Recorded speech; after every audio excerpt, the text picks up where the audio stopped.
In the cluttered office above Mitchell's hardware store on Main Street in Millfield, Pennsylvania, Harry Mitchell, 69, sits behind a metal desk that has served him faithfully for 38 years.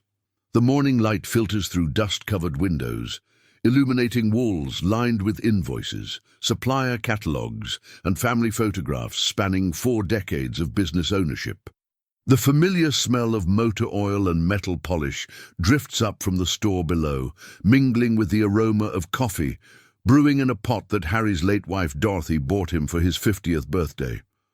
Harry adjusts his reading glasses and examines the monthly sales reports with the methodical attention to detail that built Mitchell's Hardware from a single storefront into a modest chain of 3 locations throughout Chester County.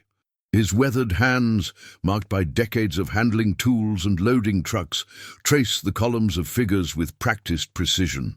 Despite what his son Robert might think, Harry's mind remains sharp, his understanding of the business complete, and his connection to every aspect of the operation intimate and thorough. The sound of expensive leather shoes on the wooden stairs announces Robert's arrival before he appears in the doorway. Robert Mitchell, 44, enters the office with the confident stride of a man who believes he owns the world he surveys. His tailored suit costs more than most of Harry's employees make in a week, his smartphone never stops buzzing with notifications, and his MBA from Wharton hangs prominently on the wall behind what used to be Dorothy's desk, but has gradually become Robert's command center. "Morning, Dad," Robert says, settling into the ergonomic chair he installed 6 months ago, claiming his back couldn't handle the old wooden furniture. "We need to go over the quarterly projections." Harry looks up from his sales reports, noting the subtle but unmistakable shift in Robert's tone over the past year. Gone is the respectful deference of a son learning the family business. In its place is the patient condescension of a man humoring an elderly relative he considers past his prime. "Good morning, son," Harry replies, closing the reports and giving Robert his full attention. "What projections are you referring to?" Robert opens his laptop, a sleek device that seems out of place in the old-fashioned office, and begins pulling up spreadsheets and charts that Harry recognizes but doesn't remember requesting. "I've been working with a consulting firm to analyze our market position and growth potential. The numbers are concerning." The consulting firm is news to Harry. He's owned this business for 4 decades, built it from nothing into a profitable enterprise that employs 37 people and serves customers throughout 3 counties. The idea that his son would hire outside consultants without discussing it first sends a chill through him. "Concerning how?" Harry asks carefully. "Dad, we're operating with a business model that worked in the 1980s, but we're living in the digital age. Our inventory systems are outdated, our customer data collection is practically non-existent, and we're missing huge opportunities in e-commerce and social media marketing." Harry listens to his son's critique with growing unease.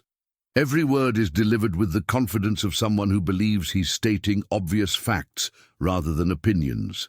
Robert speaks as if the business's current success, it's been profitable every year for the past decade, is somehow irrelevant compared to theoretical improvements that exist only in PowerPoint presentations. "The business is doing well, Robert," Harry says mildly. "We had our best year ever last year, and we're on track to exceed that this year." "That's exactly the problem, Dad. You're satisfied with doing well when we could be dominating the market. The consulting firm believes we could triple our revenue within 2 years with the right modernization strategy. Triple the revenue."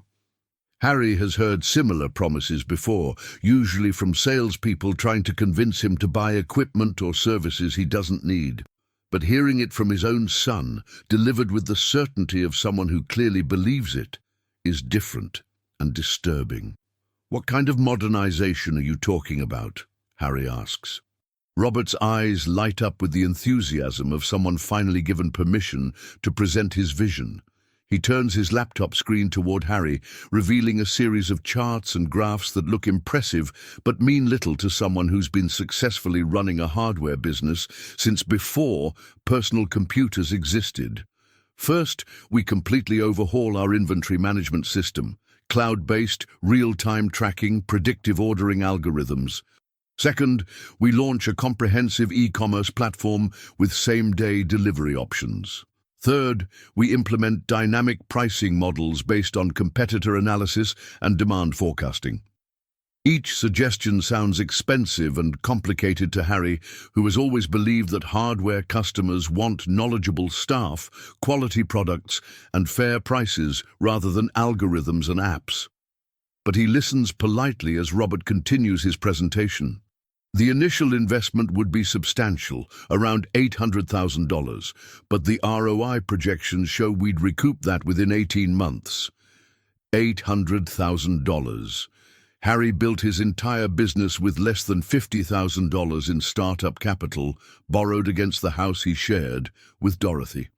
The idea of spending $800,000 on computer systems and consultants strikes him as either insanely optimistic or completely reckless.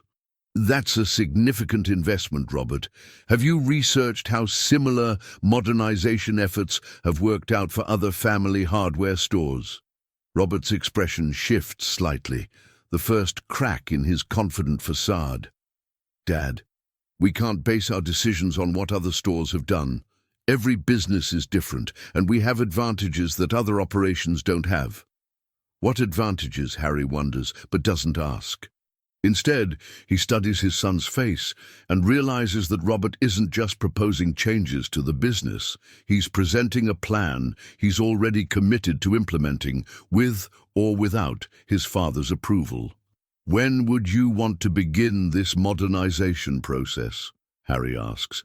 Actually, I've already started preliminary discussions with vendors and service providers. If we move quickly, we could have the new systems operational by the end of the fiscal year.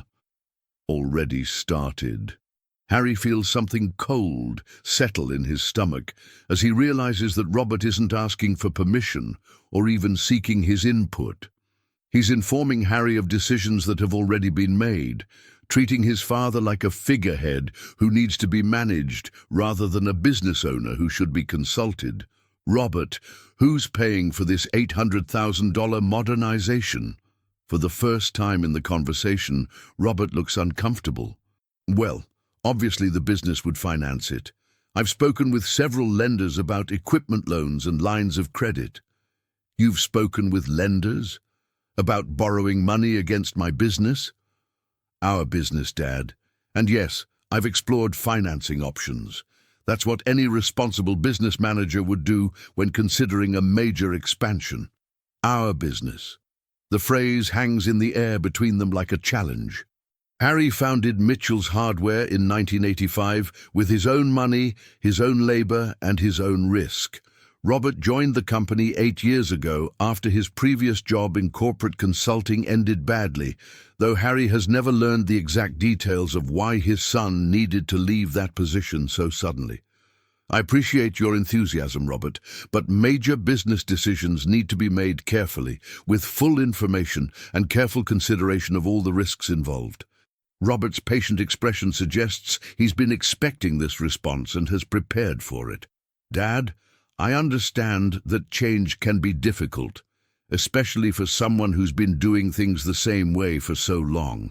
But the market is evolving, and if we don't evolve with it, we'll be left behind. Someone who's been doing things the same way for so long. Harry recognizes the subtle insult embedded in Robert's concern, the suggestion that his father's experience is a liability rather than an asset, that his proven methods are obstacles rather than foundations. What makes you think our current methods aren't working? Harry asks. They're working for now, but they're not scalable.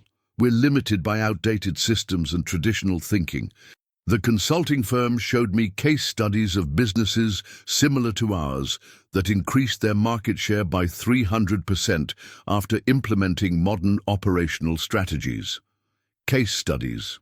Harry has been in business long enough to know that case studies can prove almost anything, and that consulting firms make their money by convincing business owners that expensive changes are necessary for survival. Robert, I'd like to see these case studies and meet with this consulting firm myself before we make any commitments. Robert's smile doesn't reach his eyes. Of course, Dad. I'll set up a meeting, but I want you to keep an open mind about this. I know it seems overwhelming, but sometimes you have to take calculated risks to achieve significant growth. After Robert leaves to return to his desk downstairs, Harry sits alone in his office, staring at the photographs on his wall. Dorothy smiling beside him at the grand opening of their second store. Robert as a child, helping his father stock shelves and learning to use a cash register. 3 generations of the Mitchell family working together to build something meaningful and lasting. But the man who just left his office doesn't seem interested in building on what Harry has created. He seems intent on tearing it down and replacing it with something entirely different, something that would require Harry to mortgage everything he's worked for against the promise of theoretical improvements that exist only in computer models and consultant presentations. That afternoon, Harry drives to the second Mitchell's hardware location in Westchester, a spacious store in a renovated warehouse that he opened 12 years ago when business growth made expansion both possible and necessary. The manager, Tom Bradley, has worked for Harry for 16 years and knows the hardware business as well as anyone in the county. "Tom," Harry says, finding his manager reorganizing the electrical supplies section, "have you noticed anything different about Robert's approach to running the stores lately?" Tom glances around to make sure they won't be overheard, then sets down the box of light switches he's been sorting. "Mr. Mitchell, I was hoping you'd ask me that. Some things have been happening that I think you should know about." Harry feels his stomach tighten. "What kind of things?" "Last week, Robert brought in some people he said were efficiency experts. They spent 2 days here with clipboards and tablets, timing how long it takes employees to help customers, measuring how much space different products take up, asking questions about our ordering procedures and inventory turnover. Efficiency experts. Another expense Harry wasn't consulted about. Another decision made without his input. Did Robert explain why he thought we needed efficiency experts? He said they were going to help us optimize our operations to maximize profitability. But Mr. Mitchell, our operations are already pretty efficient. We know our customers, we know our products, and we know how to run a hardware store. These experts seemed more interested in changing everything than improving anything." Harry nods, recognizing the pattern. Robert isn't trying to improve the existing business. He's trying to replace it with something completely different, something that reflects his vision rather than honoring what Harry has built. "Tom, has Robert discussed any major changes with you? New computer systems, online sales platforms, anything like that?" Tom's expression grows troubled. "He mentioned that we might be upgrading our point-of-sale systems and implementing new inventory management software. He also asked me about our customer database and whether we track purchasing patterns and seasonal trends. All of which sounds like preparation for the $800,000 modernization Robert presented that morning." Harry realizes that his son hasn't just been making preliminary inquiries. He's been developing a comprehensive plan to transform the business, with or without his father's approval. "Has Robert said anything about financing these upgrades?" "Not directly, but I overheard him on the phone talking about collateral and credit lines. It sounded like he was discussing using the stores as security for loans." Using the stores as collateral. Harry built these businesses debt-free, owning the buildings, the inventory and the equipment outright. The idea that Robert would risk everything Harry has worked for to finance speculative improvements fills him with a combination of anger and fear. That evening, Harry sits in his study at home, surrounded by 4 decades of business records, financial statements, and legal documents. The house feels too quiet without Dorothy's presence, too empty without her wisdom and perspective to help him navigate this crisis with their son. Harry pulls out the corporate documents that establish the ownership structure of Mitchell's Hardware. What he finds there provides the first piece of good news he's had all day. Despite Robert's assumption that he controls or co-owns the business, the legal reality is quite different. Harry owns 100% of Mitchell's Hardware, Incorporated.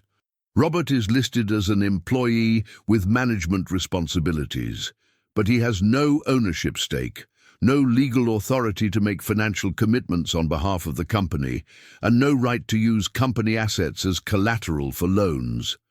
More importantly, Harry discovers something he'd forgotten about, a clause in the corporate structure that Dorothy had insisted they include when Robert joined the company. If Robert ever attempts to undermine Harry's authority or make unauthorized commitments on behalf of the business, Harry has the legal right to terminate his employment immediately and without cause. Dorothy, it seems, was more prescient about their son's character than Harry realized at the time. Over the next week, Harry conducts his own investigation into Robert's activities. What he discovers confirms his worst fears and reveals the extent of his son's betrayal. Robert has been meeting with potential buyers for the business, representing himself as the decision-maker and claiming that Harry is ready to retire but needs to be managed through the transition. He signed preliminary agreements with the consulting firm without Harry's knowledge or authorization, committing the company to expenses that could total more than the $800,000 he mentioned.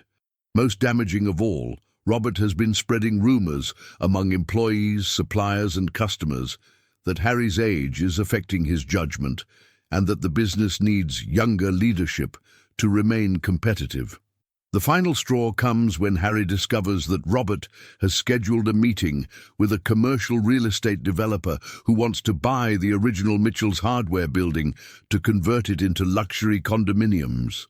Robert has represented this meeting as exploratory, but the documentation suggests he's seriously considering selling the property that serves as the foundation of the entire business.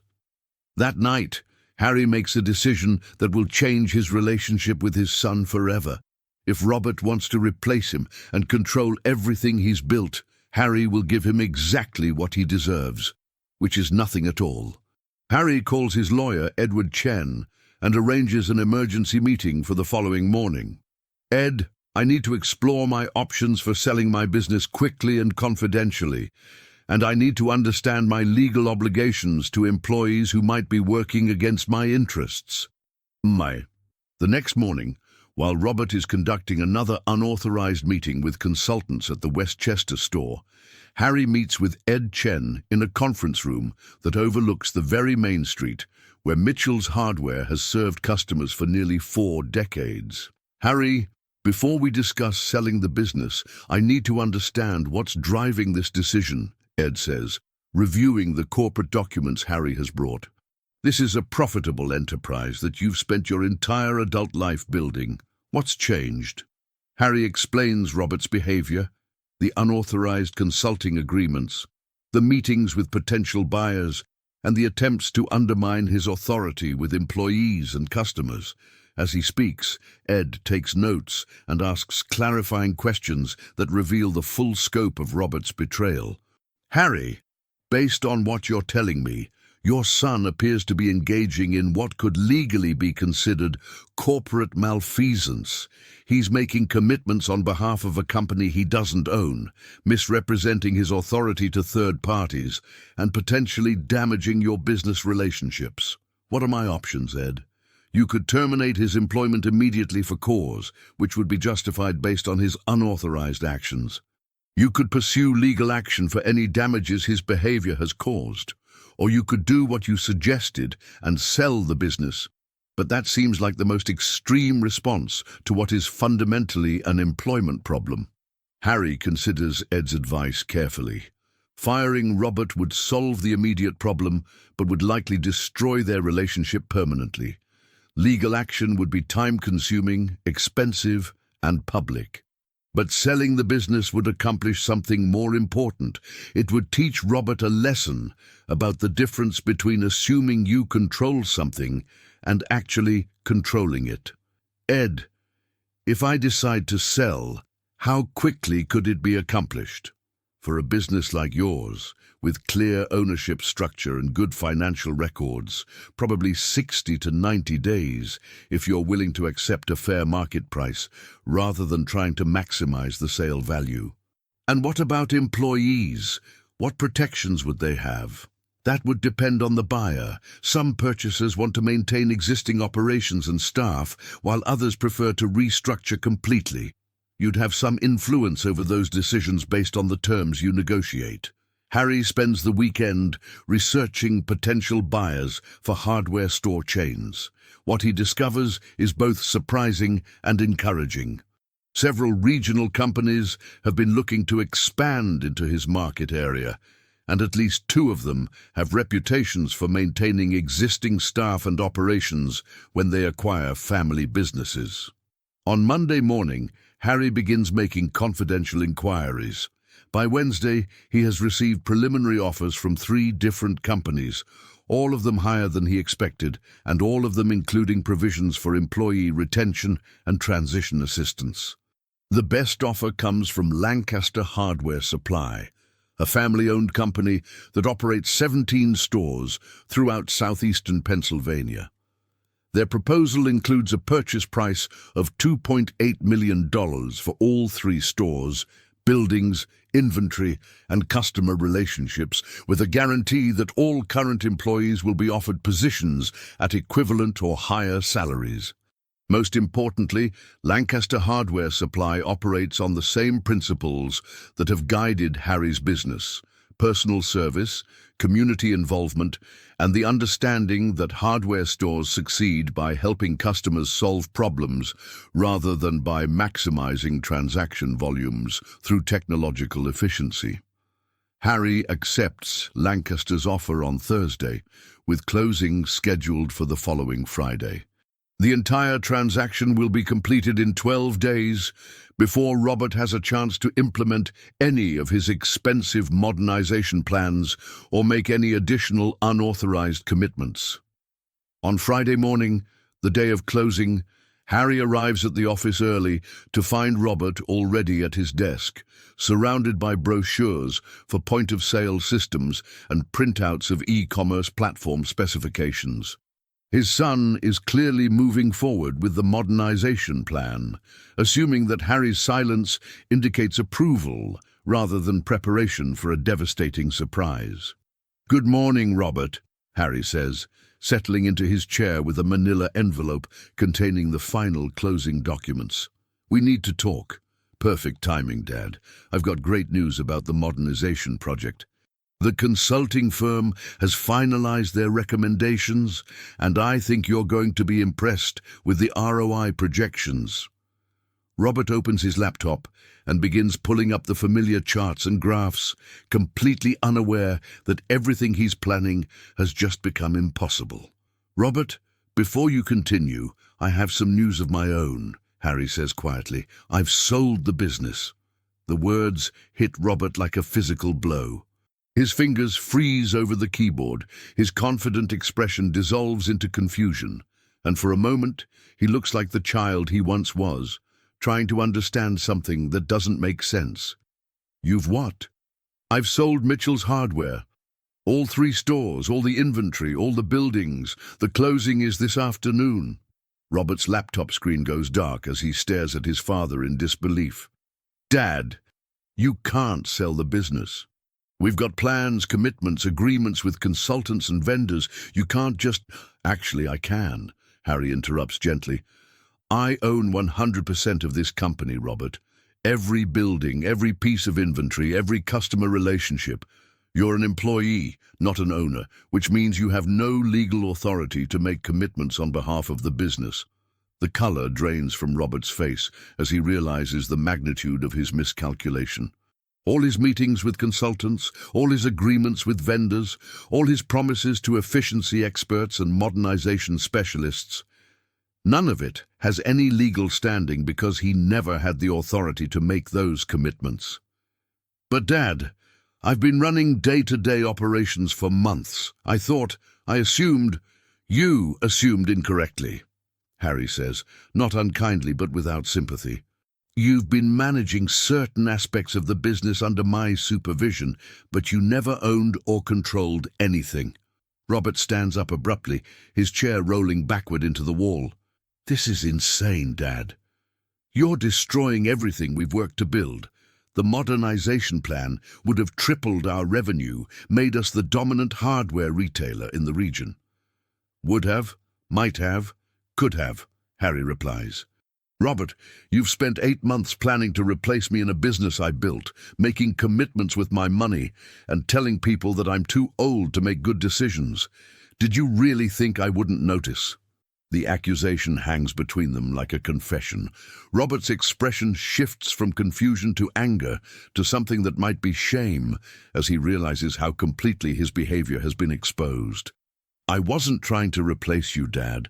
I was trying to help the business grow. By telling employees that I'm losing my judgment, by meeting with potential buyers behind my back, by scheduling meetings to sell the building without my knowledge. Each question hits Robert like a separate blow. His carefully constructed image of himself as a forward-thinking business manager crumbles as he confronts the reality of what his actions actually represent. Not innovation, but betrayal. Who did you sell to? Robert asks finally. Lancaster Hardware Supply. They're a family company that operates on the same principles I've always used. They value experienced employees, they understand customer service, and they don't believe that technology is more important than knowledge. What about the employees? What about our customers? All employees are being offered positions with Lancaster at equal or higher salaries. All customer relationships and warranties will be honored. The only thing that's changing is ownership and management. The implication is clear. Robert will not be offered a position with the new company.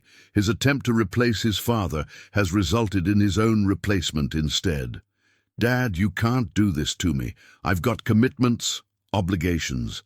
The consulting firm is expecting payment for their work. The vendors are expecting orders for new equipment.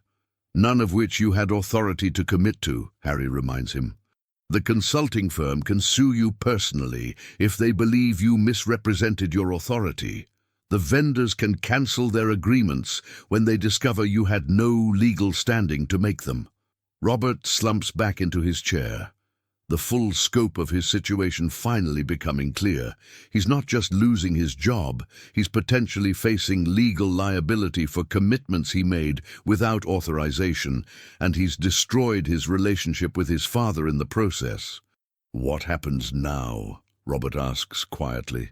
Now you learn the difference between thinking you control something and actually controlling it, Harry replies. I'm retiring, Robert. At 69, I've earned the right to step back and let someone else worry about inventory turnover and customer databases. But not me. Not you. You demonstrated that you're more interested in replacing what I built than in preserving it. Lancaster Hardware will operate these stores the way they should be operated, with respect for employees, commitment to customers, and understanding that some things are more important than profit margins. Robert stares at his laptop screen, which still displays the modernization charts that have become meaningless overnight. Everything he planned, everything he worked toward, everything he assumed would be his, gone, because he forgot the most basic rule of business ownership. I never meant for it to go this way, Dad. I know you didn't, son, but intentions don't matter nearly as much as actions, and your actions showed me that you saw me as an obstacle to overcome rather than a partner to work with. The closing takes place that afternoon in Ed Chen's conference room, with representatives from Lancaster Hardware Supply completing the purchase of everything Robert thought he controlled. Harry signs the final documents with steady hands, officially transferring ownership of his life's work to people who will honor what he built rather than demolish it in pursuit of theoretical improvements. The purchase price of $2.8 million is deposited into Harry's personal account, making him financially independent for the rest of his life. More importantly, the 37 employees of Mitchell's Hardware will keep their jobs under owners who value experience and customer relationships over efficiency algorithms and profit optimization. That evening, Harry sits in his study, surrounded by the same business records and legal documents that helped him understand the extent of Robert's betrayal. But instead of anger or sadness, he feels something unexpected: relief.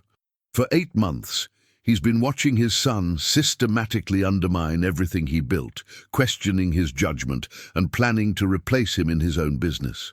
The stress of managing that betrayal while maintaining normal family relationships has been exhausting. Now it's over. Robert has learned that assuming control and actually having control are two very different things. The business will continue under owners who respect what Harry created, and Harry is free to enjoy his retirement without worrying about protecting his legacy from his own son. 6 months later, Harry receives a letter from Tom Bradley, his former manager, now regional supervisor for Lancaster Hardware Supply. The stores are thriving under the new ownership, employee morale is higher than it's been in years, and customers have responded positively to the continuity of service and personnel. Mr. Mitchell, Tom writes, I wanted you to know that Lancaster has kept every promise they made about maintaining our operations and treating employees well. They've made some improvements to our systems and procedures, but they've done it gradually and with input from people who actually work in the stores. It's exactly what you would have done if you decided to expand and modernize. The letter confirms what Harry suspected, that good business decisions come from understanding operations, respecting employees, and serving customers, not from implementing expensive technological solutions that consultants promise will revolutionize everything. Robert, meanwhile, has struggled to find employment in the consulting industry.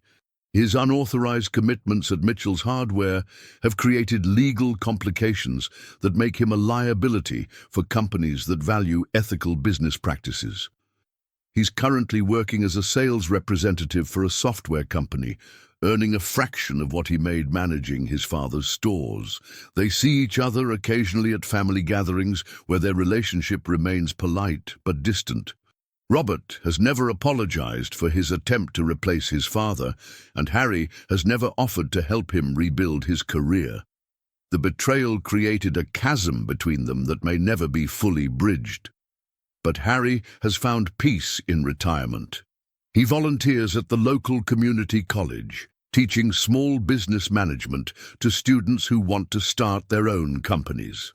He shares the lessons he learned over 4 decades of business ownership, that success comes from understanding your customers, treating employees well, and making decisions based on knowledge rather than theory. His favorite students are the ones who remind him of his younger self, practical, hard-working people who want to build something meaningful rather than get rich quickly. He tells them about the importance of maintaining control over their businesses, about the danger of assuming that family members share their values, and about the difference between innovation and destruction. Remember, he tells his students, anyone can tear down what someone else has built. It takes wisdom, patience, and integrity to build something that lasts. And it takes courage to protect what you've built from people who want to replace it with something entirely different. The story that began with a son's attempt to replace his father ends with a father who chose to protect his legacy by removing it from his son's reach. Robert learned that thinking you control something and actually controlling it are two very different things. And Harry learned that sometimes the most loving thing you can do for a child who has lost their way is to prevent them from destroying everything you've worked to build. Mitchell's Hardware continues to serve customers throughout Chester County, operated by people who understand that some things are more valuable than profit margins, and some principles are more important than efficiency algorithms. And in his retirement, Harry Mitchell rests easy, knowing that his life's work is in hands that will honor what he built, rather than tear it down in pursuit of theoretical improvements that exist only in consultant presentations and MBA fantasies. Sometimes the best way to preserve what you've created is to put it beyond the reach of people who don't understand its true value. And sometimes the most important lesson you can teach someone is that respect must be earned, authority must be legitimate, and control is never as simple as assumption.